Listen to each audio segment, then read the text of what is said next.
It is 12:35. You are listening to the Mid-Morning Talk on Salam Media with me, Maryam Mkwanda. Our hit list for today is A Man on a Mission to Teach the World Zulu. Is an author and founder of Everyday Zulu, a seasoned advertising creative with a career spanning 20 years. He's also the co-founder and managing partner at Studio 214, an advertising design agency.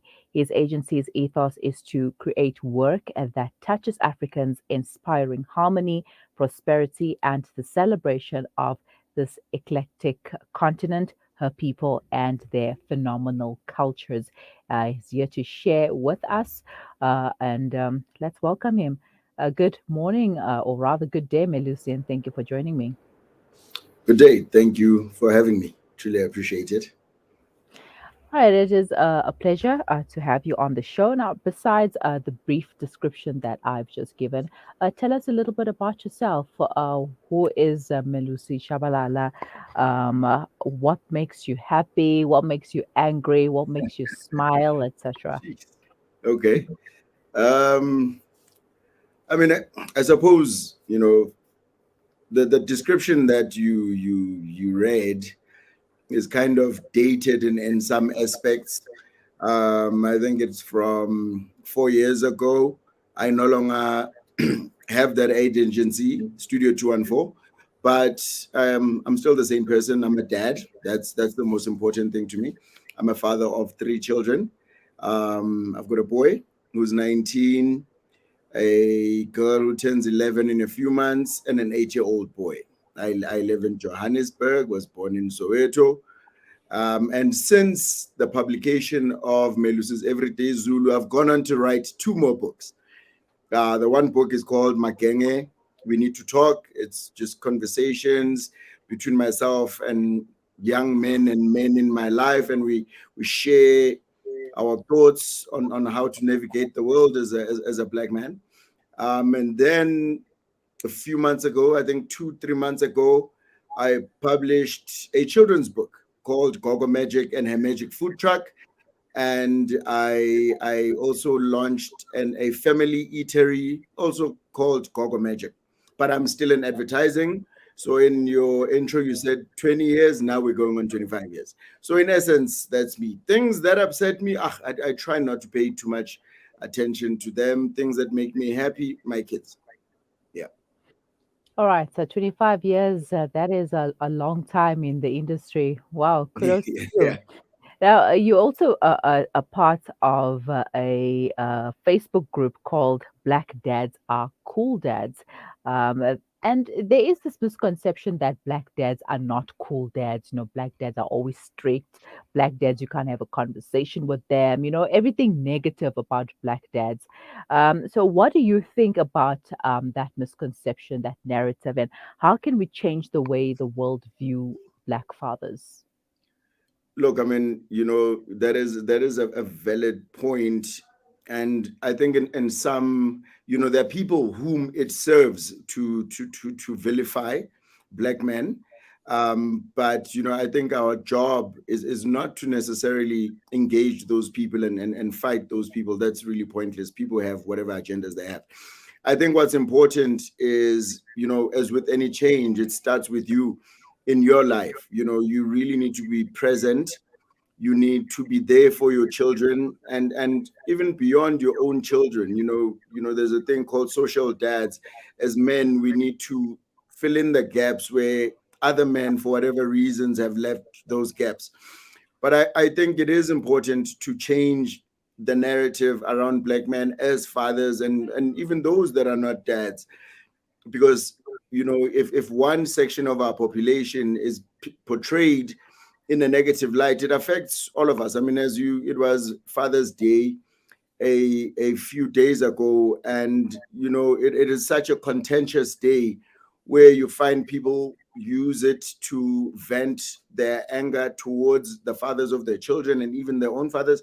And I think that's also understandable. People are frustrated, and also some of these frustrations go beyond just black men. It's frustrations with men in general, but as with everything else, once people add the black layer to it, then what happens is we then get given ownership for everything that is negative in the world, whereas everyone, messes up or makes mistakes.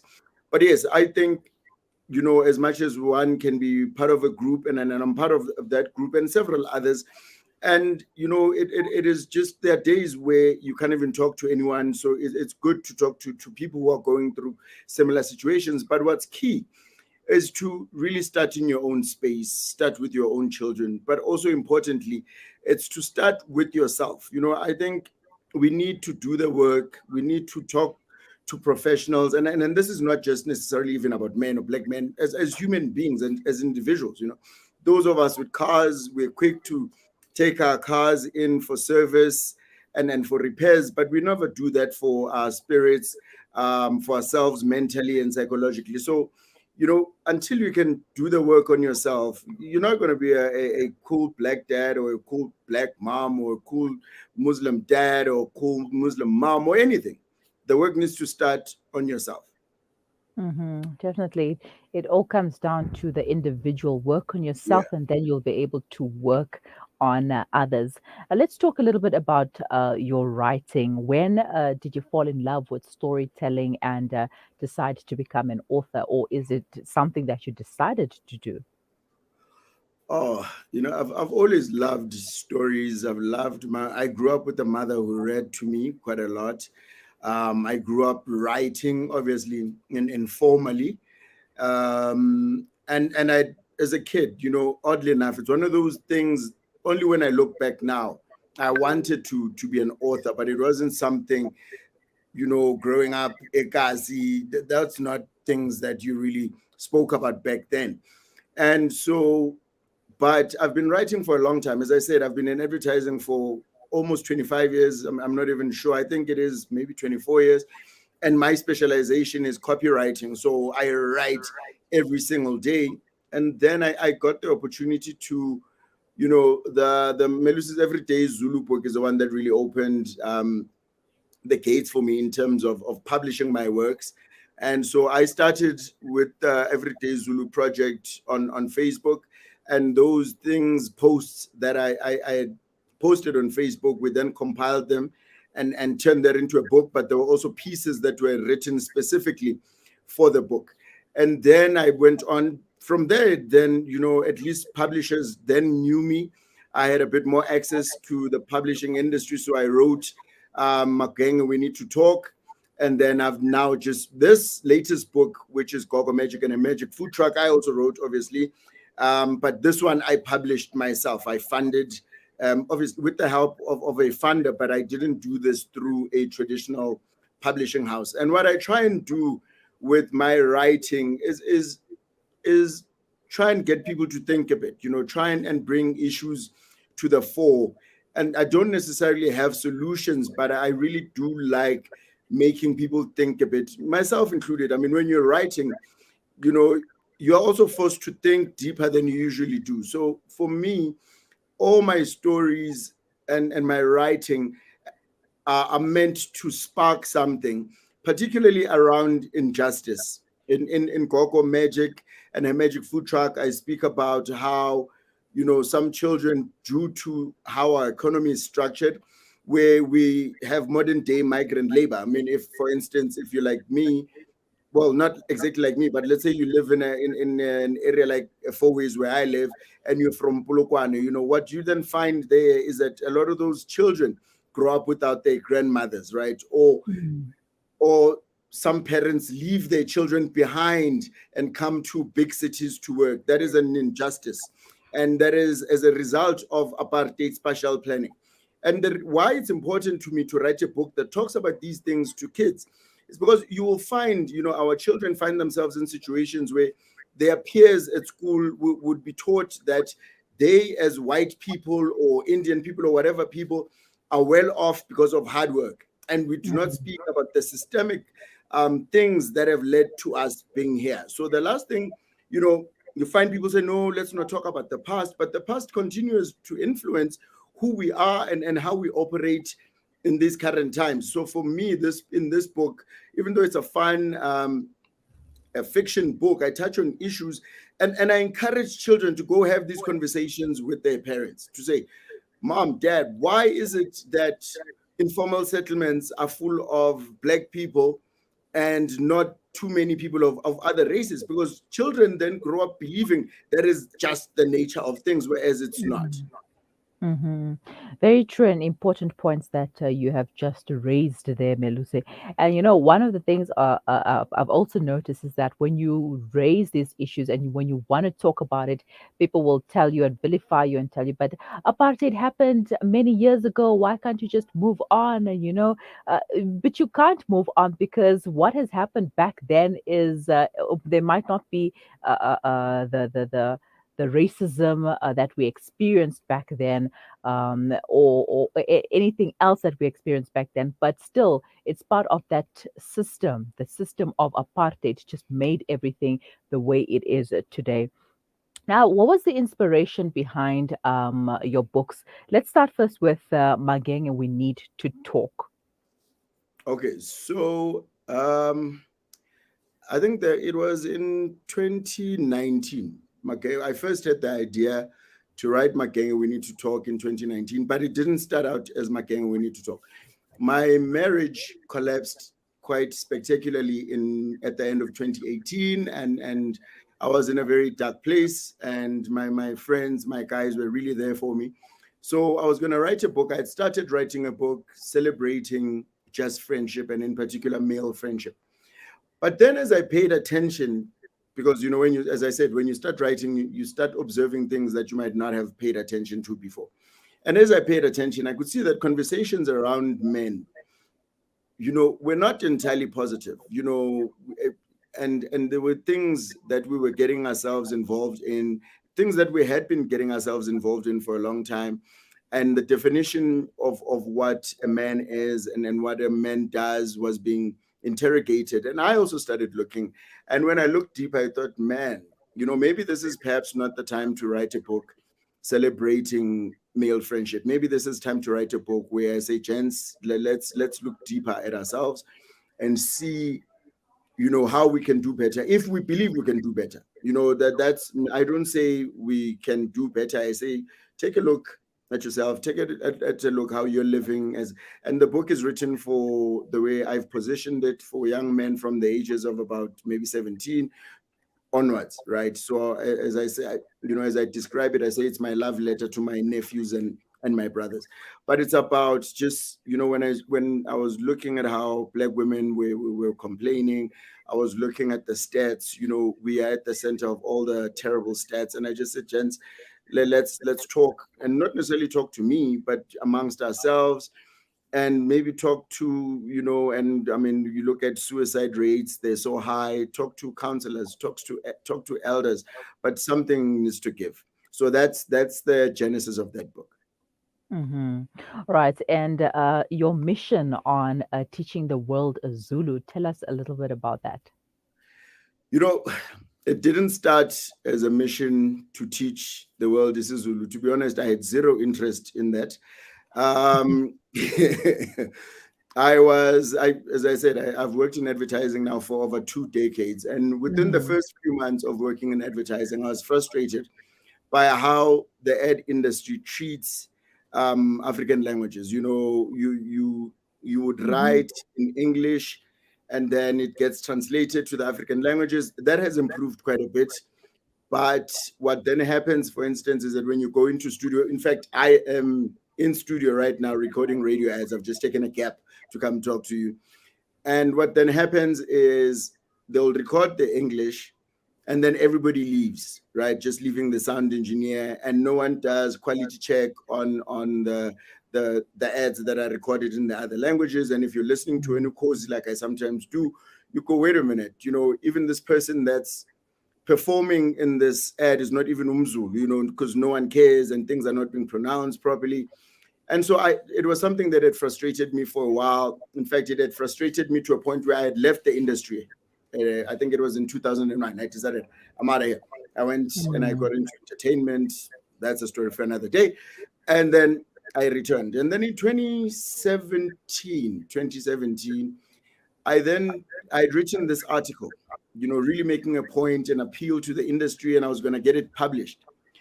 But then I just thought, you know what, you know, these people have been hearing these arguments forever. There's nothing new I'm going to tell them. If they haven't been listening to anyone, why would they listen now? So I then decide, it's when I had also just started introspecting about how I approach life. And the one thing that I'd come across, in fact, I'd come across several things in research on how just to do better for myself. The one I came across was no one listens to angry people. Hmm. So as in, it's okay to be angry because anger changes the world, right? If you're angry about something, you do something about it. But nobody listens to angry people. People just shut down. So, and I thought, you know what, my article, as much as I tried to not make it sound angry, it sounded angry, and I knew exactly what would happen. And then the other one was, if you've got a talent, give it away for free. Don't wait to be briefed or someone to pay you for your talent. Just give it away for free. And Hmm. then and you will see the results. And then I also realize that social media allows us to do exactly that. Oh, the third one was, don't tell people what they're doing wrong, show them what the right thing is. So I decided to put those three things together, two things together, three things together. So I decided on my Facebook to start sharing an isiZulu word a day, and write, give its English equivalent or an explanation, then write a story that brings it to life. So I wasn't angry, right? When I said no one listens to angry people. So I was angry, but I wasn't speaking from an angry tone. Where it said, give your talent away. I was writing these stories unbriefed. No one was paying me for it. And show people, instead of fighting them, I was showing people the fun that you could have with isiZulu. So I was just posting every day, hoping that some people on my Facebook who mostly work in advertising would see this and think, wow, maybe there is something in these languages. And then it just blew up on its own, and became a thing. And then more, not more, in fact, non-Zulu speaking people then came on, and that's how I then changed it a bit, and it became a learning thing. Oh, that's amazing. I hope the people who are wanting to learn isiZulu, especially our friends from overseas, everybody just automatically wants to be Zulu, and yeah, they can't pronounce a word or two. But where can people find your books, and are the Zulu lessons still available on your Facebook? Yeah. So in terms of I mean, the lessons on Facebook were really just one word a day. And to be honest, I've really cut back on that. It's been now 4 years, I think 5 years, I'm not even sure. So I don't have the same enthusiasm and energy for it. I think I'm getting older. Hmm. I I hadn't even turned 40 when I started the thing, and now I'm in my mid 40s. However, the posts that I had previously posted are still on the Facebook page, Everyday Zulu, facebook.com/facebook.com/ Everyday Zulu. But I also have another online portal. So whereas the Facebook page is one word, there's an online portal with a proper beginner curriculum where you can actually learn the language at an entry level, and that is at www.everydayzulu.co.za. So you can enroll and learn for free. All right, so that's great. And your books, where can we find your books? Are they available at all local bookstores online? I'm not sure if they're still available. I mean, it was Mhm. published quite a few years ago, Yeah. but you can order it on everydayzulu.co.za. So that's buying directly from me. So you can do that. I think it's 260 per copy, and then $50 for courier within South Africa. Yeah. All right, Melusi, what advice would you like to leave our audience with? I think, it's important for all of us to value our contribution as individuals, and not wait for somebody else to do something. If you see something that makes you unhappy, something that is an injustice, it's up to you to do something about it. And you might find that your one action inspires others to join you, and you guys can make a difference together. So don't sit back. Right. Thank you so much for your time, Melusi, and for sharing that information with us. I look forward to learning more from the Everyday Zulu. Thank you very much. Thank you for having me. Have a wonderful day. Bye bye. You too. Bye. And that was our hit list for today. Melusi Tshabalala, the founder of Everyday is Zulu. You can get some more information regarding the books on www.everydayzulu.co.za. There is a comment here from Sakumzi Mtombeni who says, Assalamu alaikum rahmatullahi wa barakatuh, Sister Maryam and Butika Fanakuti isiZulu is the dominant language in South Africa. Wa alaikum assalam wa rahmatullahi wa barakatuh. Shukran for your comment. And it is the dominating language that everybody wants to learn isiZulu. You know, I mean, you just hear it around the world. If you go to a foreign country, everybody wants to know if you know isiZulu. Alhamdulillah, let's make African languages beautiful. You know, let's spread it around the world and let people know that there are beautiful languages out there besides the one that we use every day. You are listening to the Mid Morning Talk on Salam Media, and we will be right back.